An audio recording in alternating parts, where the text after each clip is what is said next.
추수감사절, 성탄절, 정월초하루, 설날, 연말 연시나 명절에는 우리 한국 사람들은 가족들이 함께 모여 식사를 합니다.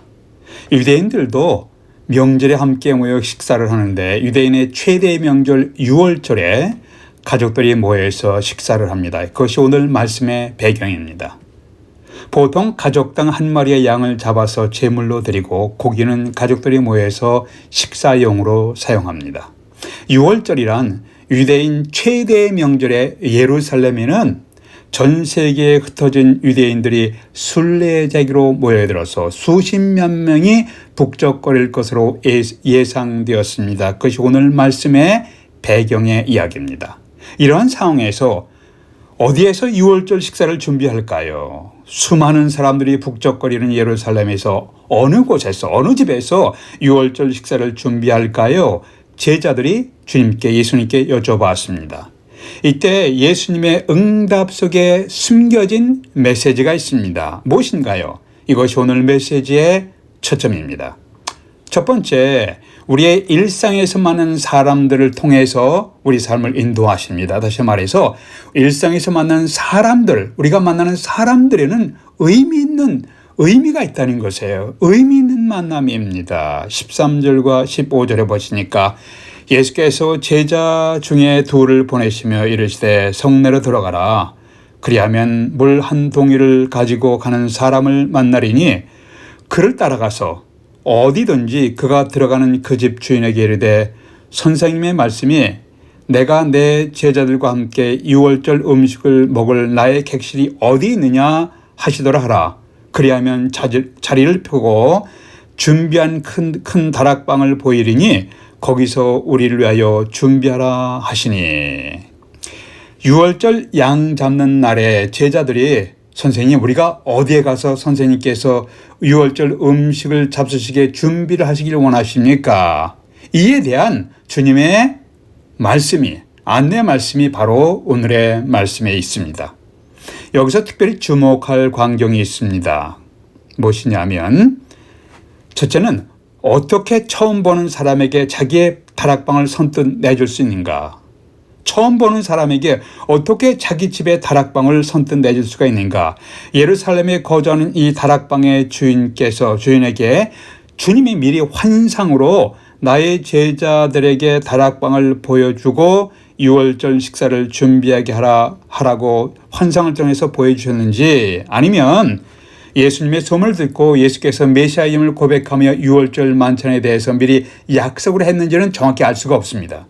그러나 이 사건의 배후에는 정교하고 놀라운 주님의 인도하심과 섭리가 있다는 것을 보게 됩니다.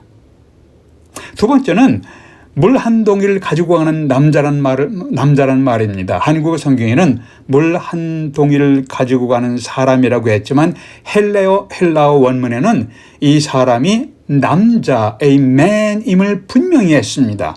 일반적으로 여자가 물동이를 가지고 갑니다. 그러나 특별하게 남자가 물 한 동이를 가지고 가는 것을 보라고 하셨습니다.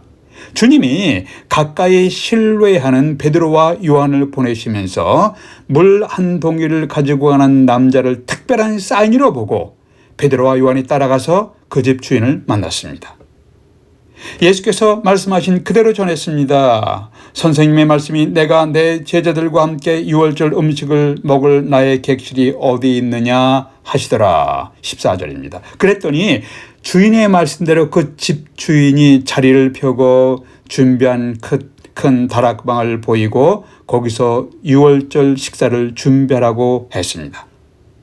예루살렘의 이 다락방 주인에게 예수께서 미리 환상으로 나의 제자들에게 다락방을 보여주고 6월절 식사를 하라고 하셨는지, 혹은 예수께서 이 집 주인과 6월절 만찬에 대해서 미리 약속을 했는지 정확히 알 길은 없습니다만, 그러나 6월절 식사를 준비하는 과정에 주님이 미리 준비하셨습니다.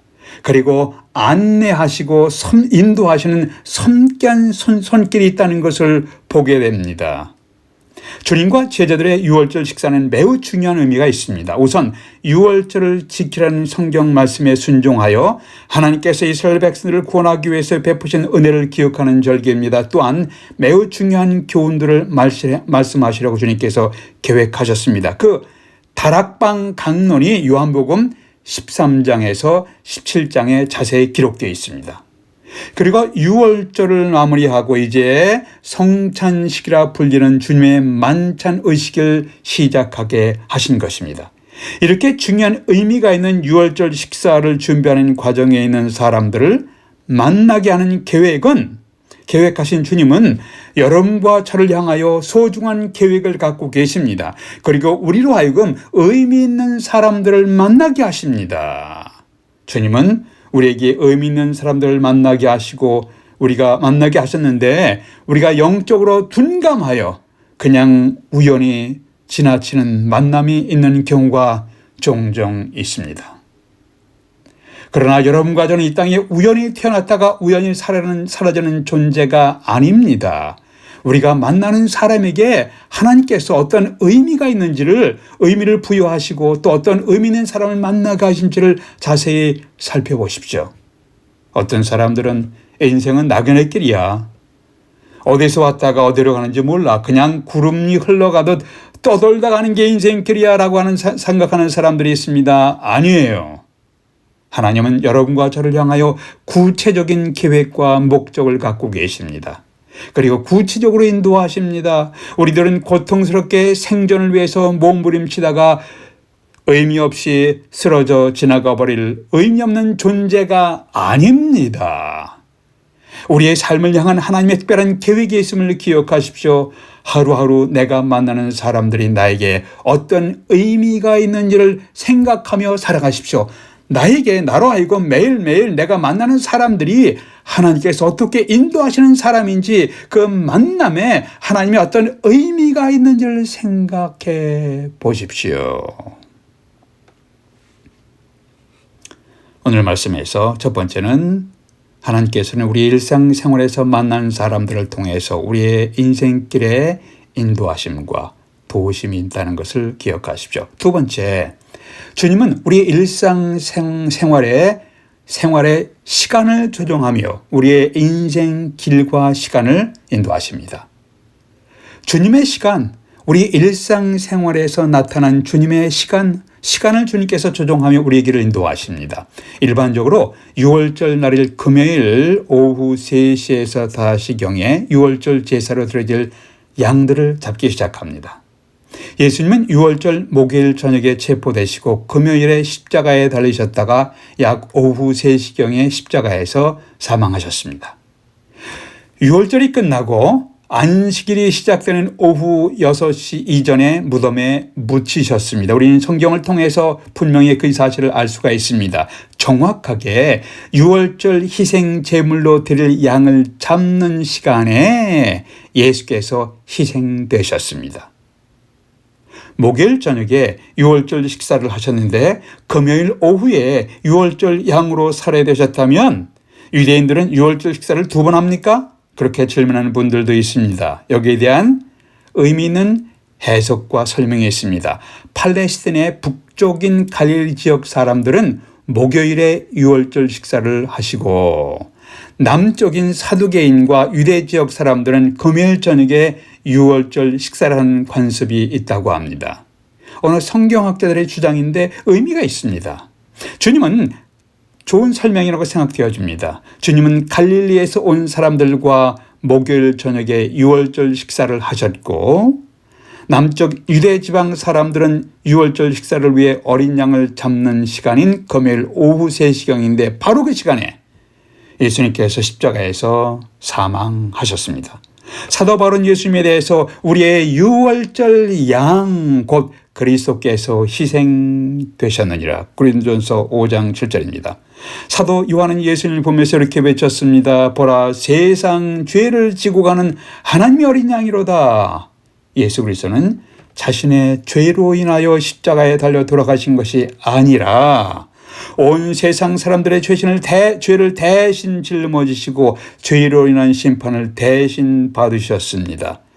출애굽기 12장에서 매년 어린 양의 유월절마다 희생되었습니다. 이것은 앞으로 나타날 완전한 제물로 드려질 하나님의 어린 양의 희생을 내다보게 하는 것이었습니다. 이것은 앞으로 드려질 하나님의 완전한 어린 양을 예표하는 것이었습니다. 히브리서 10장에서 이 부분에 대해서 자세히 설명했습니다. 제사장이 매번 드리는 어린 양의 희생은 우리의 죄를 기억하게 하지만 영원히 우리의 죄를 없게 하지 못합니다. 그러나 하나님의 어린 양이신 예수 그리스도는 모든 사람의 죄를 대신하여 자신의 몸을 단번에 제물로 드림으로, 여기서 중요한 것은 몸을 단번에 once for all, 자신의 몸을 단번에 제물로 드림으로 영원히 온전케 하셨느니라. 다시 하겠습니다. 히브리서 10장의 설명 요약입니다. 제사장이 매번 드리는 어린 양의 희생은 우리의 죄를 생각나게 하지만 영혼의 죄를 없게 하지 못합니다. 그러나 하나님의 어린 양이신 예수 그리스도는 모든 사람의 죄를 대신하여 자신의 몸을 단번에 제물로 드리심으로 영원히 온전케 하셨느니라.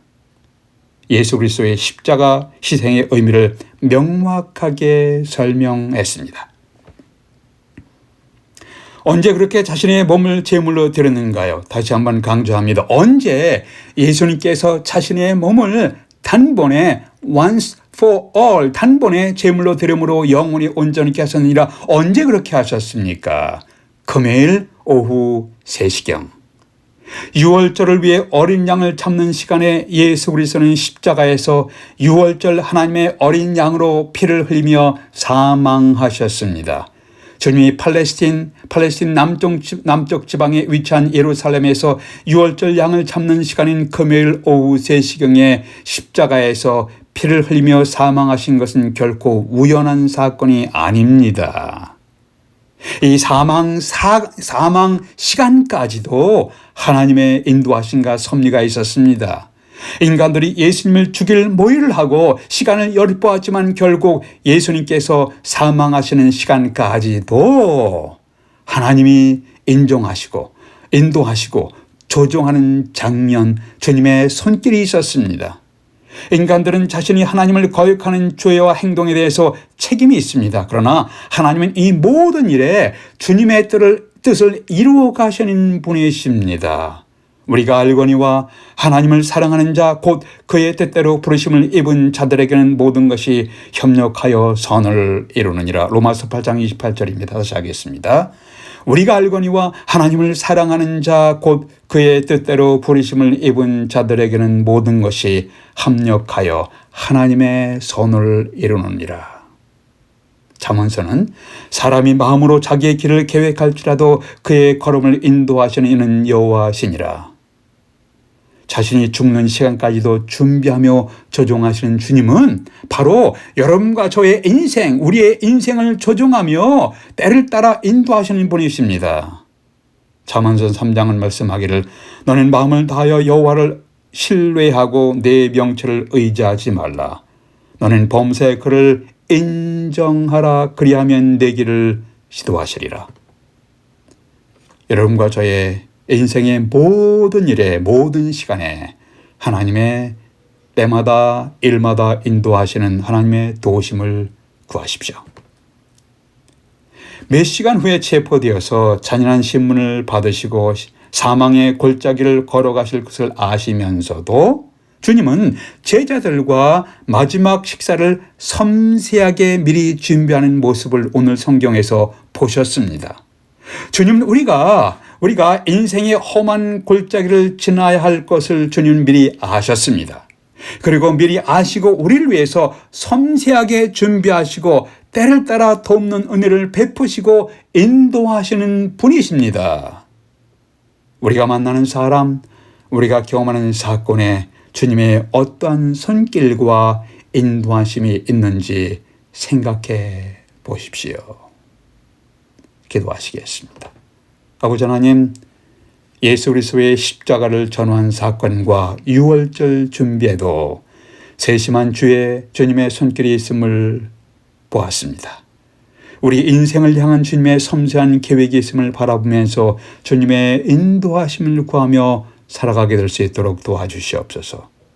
우리 자신의 얄팍한 지식과 경험보다는 주님의 도움을 구하는 기도를 드리며 인도하심을 구하며 살아가게 하시옵소서. 우리 주 예수 그리스도의 이름으로 기도하옵나이다. 아멘.